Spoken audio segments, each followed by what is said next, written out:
guys, we are starting, we've already started with the addition of the carpeting to the Z28. As you can see, the entire rear area is completely carpeted other than the outline of the storage area. As you know, these cars had a little hidden storage area underneath the rear hatch area, and that's signified by the let me see if there it is. You guys see that? I didn't lay the carpet over that because I wanted to make sure you could see that little bit of detail there. Now we've also added the carpeting. We're gonna have to go up and retouch some of this. I've rubbed it off. I don't know if you guys can tell. I've rubbed some of it off as I've been working on the car. So we're gonna have to go ahead and touch that up. Now we've also installed the carpeting between the two seats here.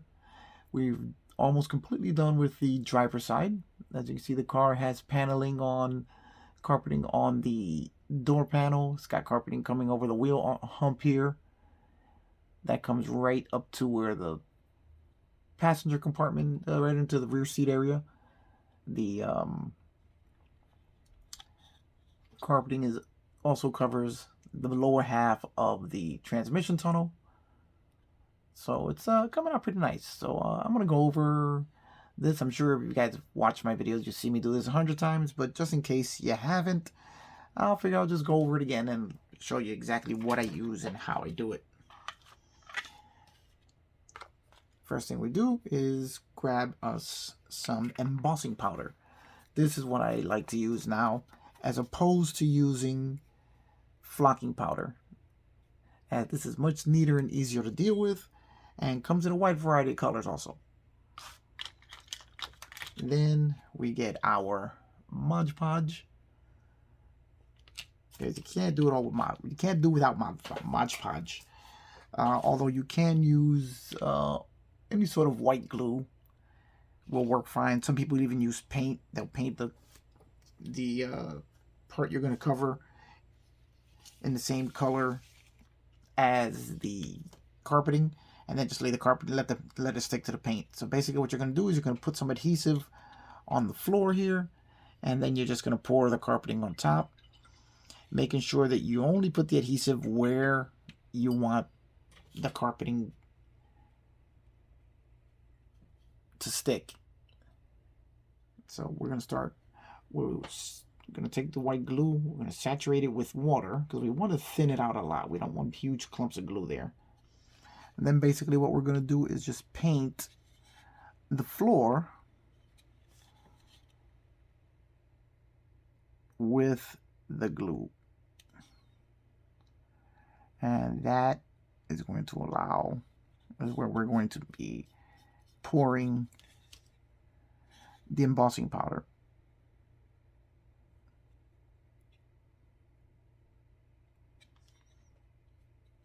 You want to make sure you get good coverage here, because if you don't, you're going to have bald spots. And then you're going to have to go back in again and touch all of that up. Now I'm making sure I don't get it on the trim panel on the bottom of the floor. That where the door panel contacts the floor, as that is not carpeted. So there we go, we're just applying the glue.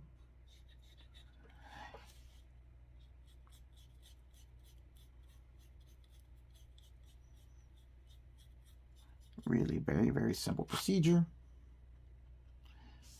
Then I also like to have a little catch basin here where I can catch all of the excess.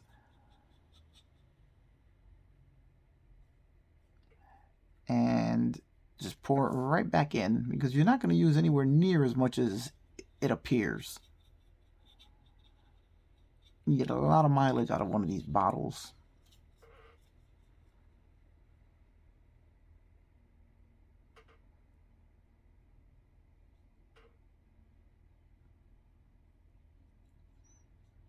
Now I'm going all the way in here, which you're not really going to see at all once the car is together, but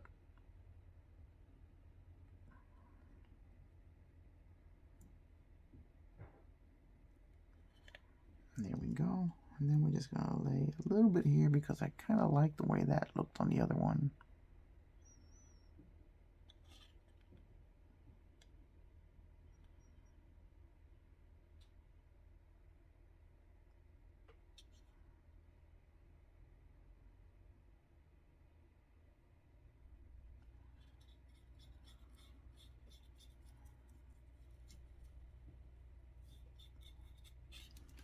Right.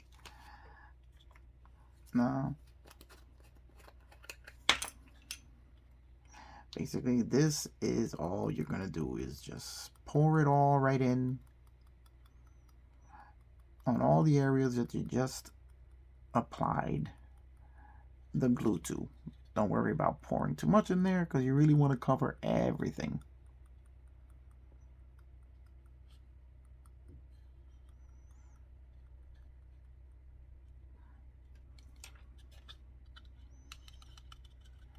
And you want to tap it around, make sure you get the full coverage.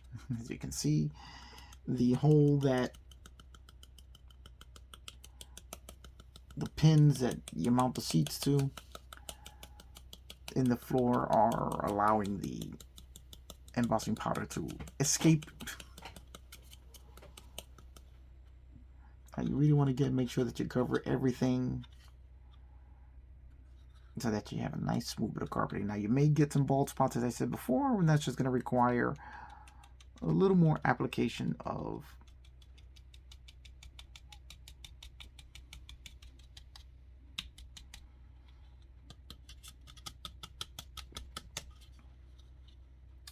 so there we go. We have our full floor covered.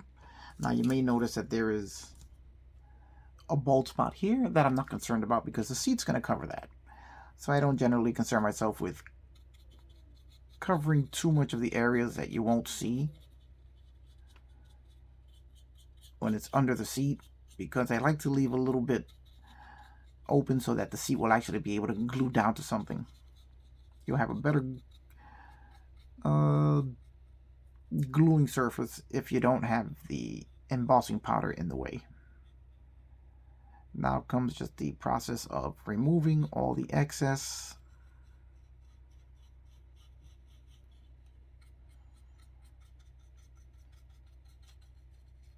Especially when it starts getting into every nook and cranny.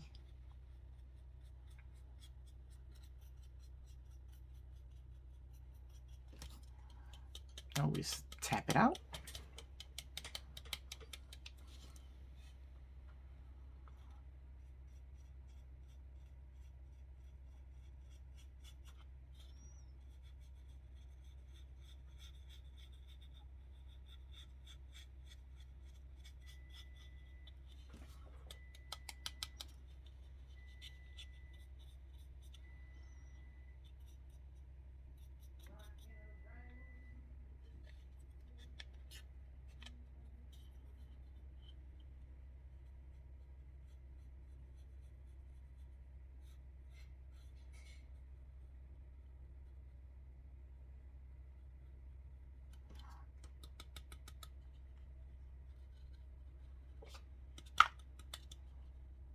You're going to find that it's going to want to stay in places you don't really want it to stay in.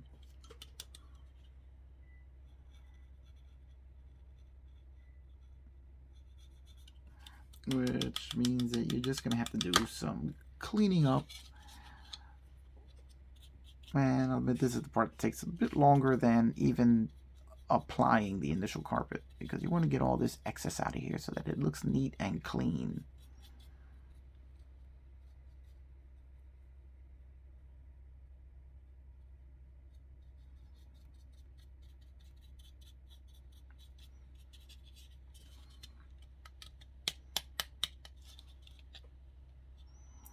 So there we go. We have our carpeting applied. Let's just kind of clean up the center console area a little bit more.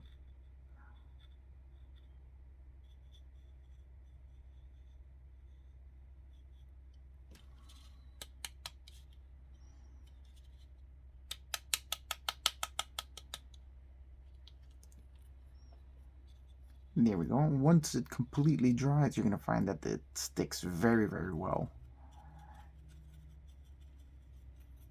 But you just got to remember, always have a nice clean brush handy, because you're going to be getting this out of all of the nooks and crannies that it's going to want to stay into. So make sure you give it a really good once over once you're finished applying your carpet. And make sure that it's nice and clean.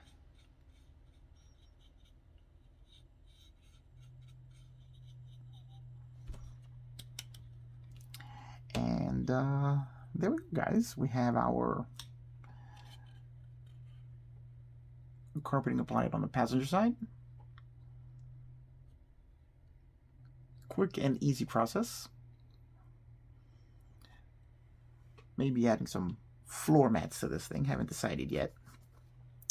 So I haven't decided what I'm going to do with the molded in floor mat there. But I may make some floor mats, as I kind of like doing that. So I'm going to go ahead and do the last remaining part, which is this door panel. So let's go get flocked right now. Flocked, can I even call it that if it's embossing powder? Sounds better, but I don't even know if I can call it that. All right, let's get embossed. Okay, let's go, guys.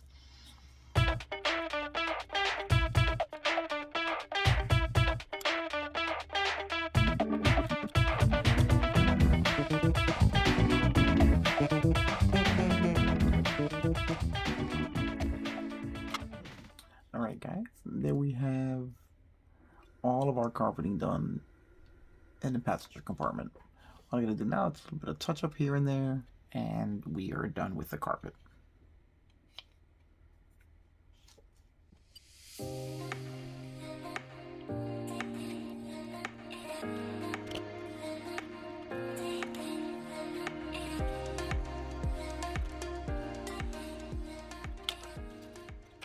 Okay, guys, here we go. Completely carpeted interior. Oh, I see a little more schmutz I have to clean up here.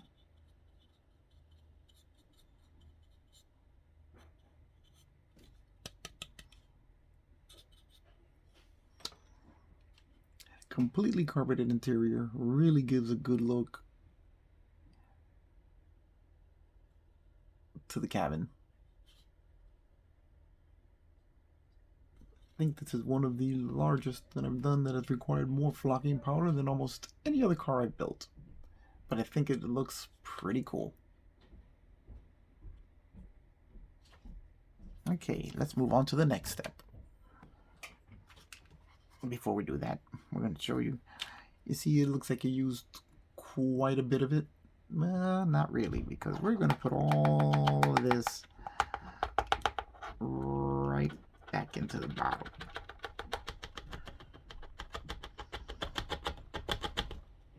And there you see, it's now almost completely full again. So one small bottle of this stuff will last you quite a while. Okay, guys, now we're going to start on a dash now that we're done with the interior cabin. And one thing I wanted to point out about the dashboard. The decals bring these gauges, really nicely printed gauges. And let me see if I can give you a close-up look at that. Let's get the little glare out of the way and give you a nice close-up look at that. Look at that. Those are some really nicely printed gauges. Now, one thing about the gauges is that you can see how the needle's pointing downward. That is correct, as when the car is off, the needle does point straight down to the bottom. And the same with the speedometer, which the decal which I've already installed into the kit. And now that I'm looking at it through the camera, I'm not 100% dead straight on that, but I guess that's going to be what it's going to be right now. Yeah, oh man, I kind of screwed that up a little bit. You'll never notice it when it's in the car, but now that I've seen it, I'll never unsee it. But that's not really what I wanted to show you guys. What I wanted to point out to you guys was this. You can see that the gauges are engraved into, let's see if we can, there it is, are engraved into the dash itself. Now, take a look at where that needle's pointing on that engravement part of the dash. It's actually pointing upward. Now, that would only happen if you're revving the car all the way to its red line and hoping it doesn't blow up on you. But that is not correct. The decal has to be put on with the needle facing down. And I'll show you why right here. If you take a look at this photograph of a real dash from a 1985 Z, you can see that both needles are pointed in a downward position with the car shut off. So that leads us back to the decal, which shows us that the decal is correct, even though the engraved part of the cluster is wrong. So just something to look out for while you're doing this. Now I'm going to keep applying the rest of the decals and detail painting the dash, and we'll be back to see it when it's done. Alright guys, we're still working on the dashboard here, and I just wanted to show you something. I did this on a previous build, but I figured I'll show you guys again on this build. I'm adding clear lenses to the gauge cluster in the car. As you can see, the speedometer on the left has a clear, crystal clear gauge lens over the instrument, and the one on the right for the tach does not. Now, one benefit of adding this clear lens is that if you can see on the tach on the right, the engraved portion of the gauge that was incorrect reflects off. You can see the light reflects and it makes the gauge look wrinkly. Well, once you add, it was the same thing on the speedometer. Once you cover it with the lens, it's all just one nice smooth flat gauge. One of the other benefits of using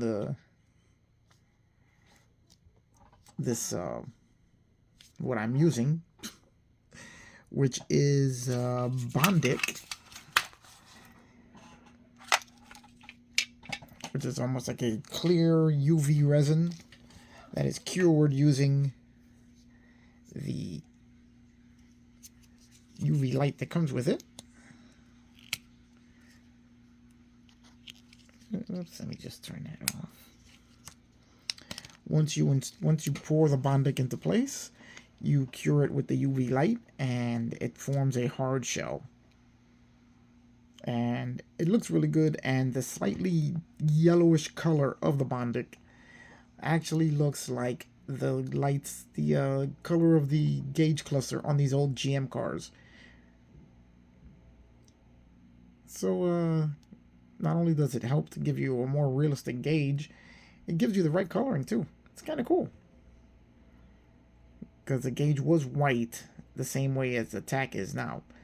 So I'm going to do the tach now, so we'll take a look at that, and you guys can follow me along with it.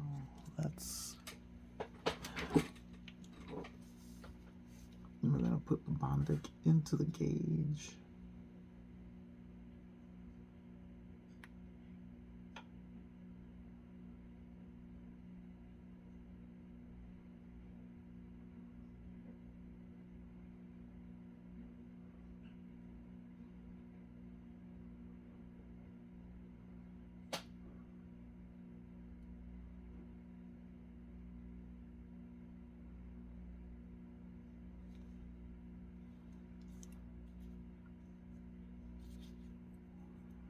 Okay, and now we're going to spread it into the gauge and just even it all out.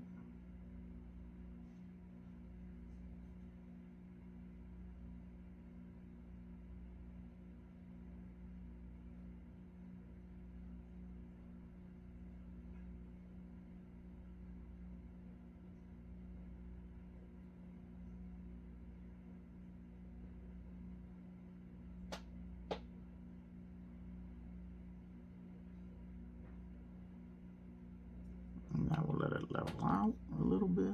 Give it a second or so just to level out.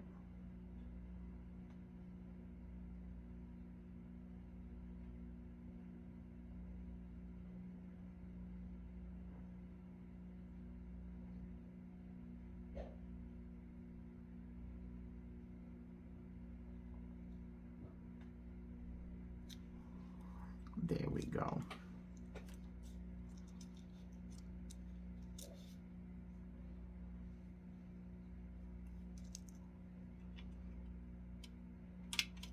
Okay. Now we're going to hit it with the UV light. And you can see how it starts to glow, that greenish glow. That's the bonding in there, curing itself apart away.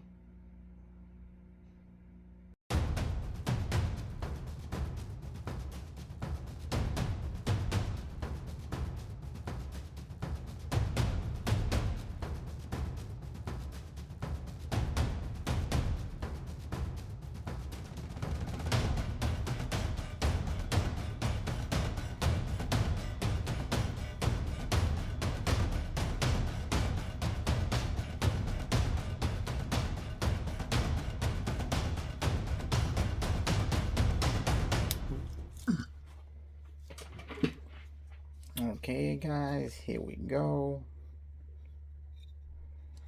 Let's we can zoom in there and make it clear for you guys right there. And there we go. We have all of our gauges done. Our radial faceplate done, which radial one I'm not that thrilled with. It was a little tight of a spot to get in there. But once it's in the car, it should look okay. But the gauges I'm really happy with.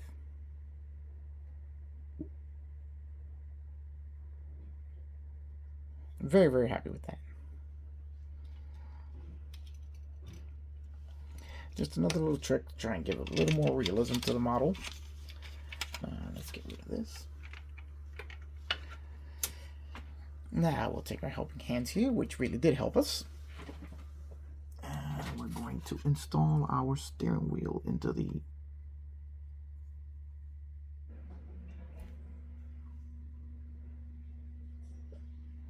we've already put our last decal on, and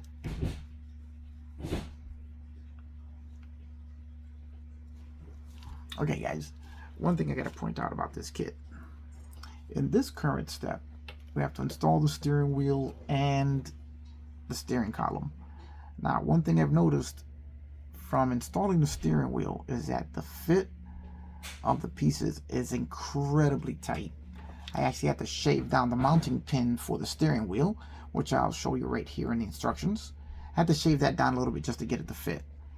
And now in trying to put the steering column into the dash, I'm having pretty much the same issue. So it looks like there may be a little bit of shaving down that's necessary to do here, or I will see if I can open up the hole here just a little bit. All right, let's see if this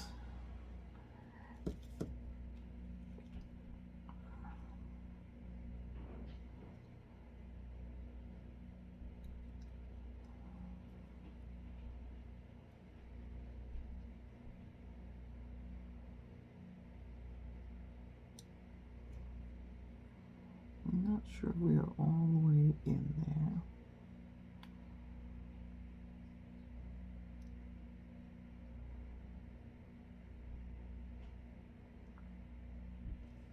Looks like that's it. Let's see if we can't open this up just a little bit more.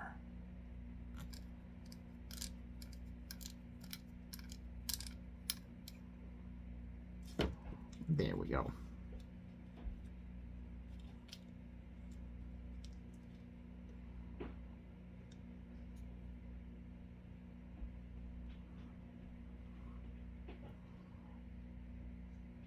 Okay, so that's as far in as that's going to go.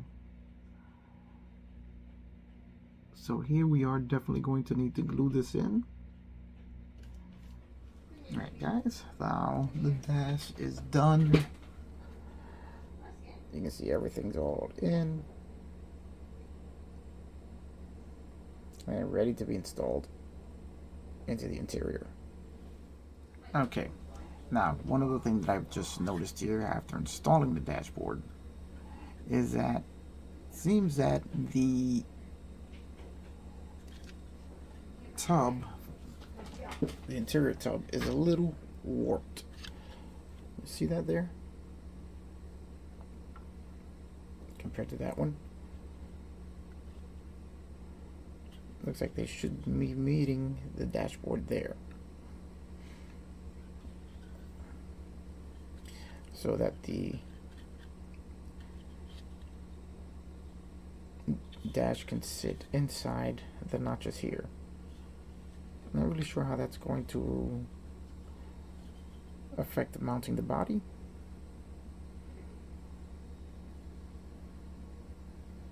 Well, just something to keep in mind when we're putting it together.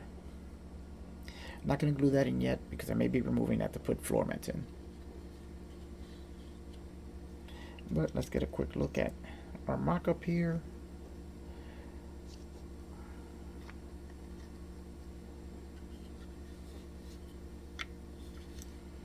There's our dashboard. I've also just installed the seat belt buckles onto the seat. Had to fabricate that as that was not part of the kit. But here we have our basically fully assembled interior.